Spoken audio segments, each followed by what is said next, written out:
കോഴിക്കോട് മാനാഞ്ചിറ മിഠായി തെരുവിന് സമീപത്തെ വെള്ളക്കെട്ട് വർഷങ്ങളായുള്ള പ്രശ്നമാണെന്നും അതിനൊരു പരിഹാരം കാണാൻ പലതവണ കൗൺസിൽ ആവശ്യപ്പെട്ടിട്ടും കോഴിക്കോട് കോർപ്പറേഷന്റെ ഭാഗത്തു നിന്നും യാതൊരു നടപടിയും ഉണ്ടാകുന്നില്ല എന്നും കോർപ്പറേഷൻ പ്രതിപക്ഷ നേതാവ് ശോഭിത പറഞ്ഞു. കോർപ്പറേഷൻ പരിഹാരം കാണാത്ത പ്രശ്നങ്ങളിൽ ഒന്നായി ഇത് മാറാൻ പാടില്ലെന്നും അവർ വ്യക്തമാക്കിയിട്ടുണ്ട്. പ്രതികരണത്തിലേക്ക്.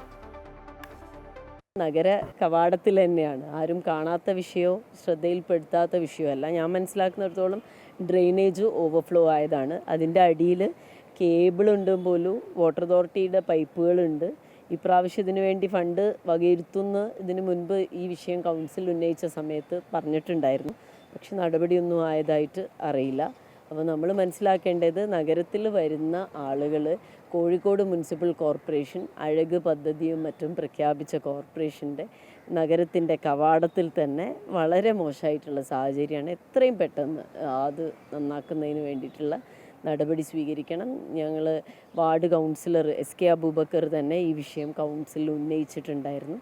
അപ്പം ഇതുവരെ നടപടിയൊന്നും ആയിട്ടില്ല. അങ്ങനെ പരിഹരിക്കപ്പെടാത്ത ഒരുപാട് വിഷയങ്ങളിൽ ഒരു വിഷയമായി കൗൺസിൽ പടിയിറങ്ങുമ്പോൾ ഇത് നിൽക്കാൻ പാടില്ല. എത്രയും പെട്ടെന്ന് ഇതിന് പരിഹാരം ഉണ്ടാകും.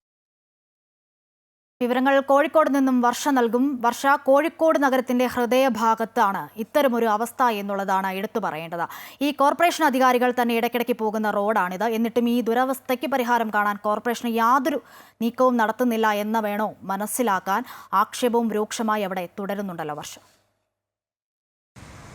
കോർപ്പറേഷൻ കൗൺസിൽ ഉൾപ്പെടെ പ്രതിപക്ഷം ഉന്നയിക്കുന്ന പ്രധാനപ്പെട്ട ഒരു പ്രശ്നമാണിത്. എന്നാൽ കോർപ്പറേഷന്റെ ഭാഗത്തു നിന്നും യാതൊരു നടപടിയും അല്ലെങ്കിൽ താല്പര്യവും ഈ ഒരു പ്രശ്നം പരിഹരിക്കാൻ ഉണ്ടാകുന്നില്ല എന്നാണ് പ്രതിപക്ഷത്തിന്റെ ഉൾപ്പെടെ ആരോപണം. നമുക്കറിയാം, ഈ ഒരു മാനാഞ്ചിറ കോഴിക്കോടിന്റെ ഹൃദയഭാഗമാണ്. അവിടെയാണ് ഈ ഒരു ദുരവസ്ഥയുള്ളത്. കോർപ്പറേഷന്റെ അധികാരികൾ ഇടയ്ക്കിടെ പോകുന്ന ഒരു വഴിയാണ്. അതുകൊണ്ട് കണ്ടില്ല എന്ന് പറയാനുള്ളൊരു സാഹചര്യം പോലുമില്ല. അത്തരമൊരു സ്ഥലത്ത് ഈ ഒരു ഇങ്ങനൊരു ദുരവസ്ഥയുള്ള കാഴ്ച കാണുമ്പോൾ എന്തായാലും കോർപ്പറേഷൻ നടപടി സ്വീകരിക്കേണ്ടതാണ്. എന്നാൽ കോർപ്പറേഷന്റെ ഭാഗത്തു നിന്നും അത്തരത്തിൽ യാതൊരു നീക്കവും ഇതുവരെ ഉണ്ടായിട്ടില്ല എന്നുള്ളതാണ് ജനങ്ങളും അതേപോലെ പ്രതിപക്ഷവും പറയുന്നത്. നമുക്കറിയാം, വിദേശികൾ ഉൾപ്പെടെ ഉള്ളവർ എത്തുന്നൊരിടമാണ് കോഴിക്കോട്. അത്തരമൊരു സ്ഥലത്തിന്റെ പ്രധാനപ്പെട്ട ഒരു ഭാഗത്ത് ഈ ഒരു അവസ്ഥ ഉണ്ടാകുമ്പോൾ അത് എത്രമാത്രം മറ്റുള്ളവർ കോഴിക്കോടിനെ മോശമായി ചിത്രീകരിക്കുമെന്നുള്ള കാര്യം കൂടി നമ്മൾ മനസ്സിലാക്കേണ്ടതുണ്ട്. എന്നാൽ ഇതൊന്നും കോർപ്പറേഷൻ തിരിച്ചറിയുന്നില്ല എന്ന് വേണം മനസ്സിലാക്കാൻ. കാരണം അങ്ങനെ തിരിച്ചറിഞ്ഞിരുന്നെങ്കിൽ എത്രയും മുമ്പ് തന്നെ പ്രശ്നം പരിഹരിക്കേണ്ട ഒരു അവസ്ഥ കഴിഞ്ഞു. കാരണം ഒരുപാട് വർഷമായുള്ളൊരു അവസ്ഥയാണ്. എല്ലാ മഴക്കാലത്തും അനുഭവിക്കുന്ന ഒരു ദുരിതമാണ്. ഒരു വേനൽമഴ പെയ്തപ്പോൾ തന്നെ ഇതാണ് അവസ്ഥയെങ്കിൽ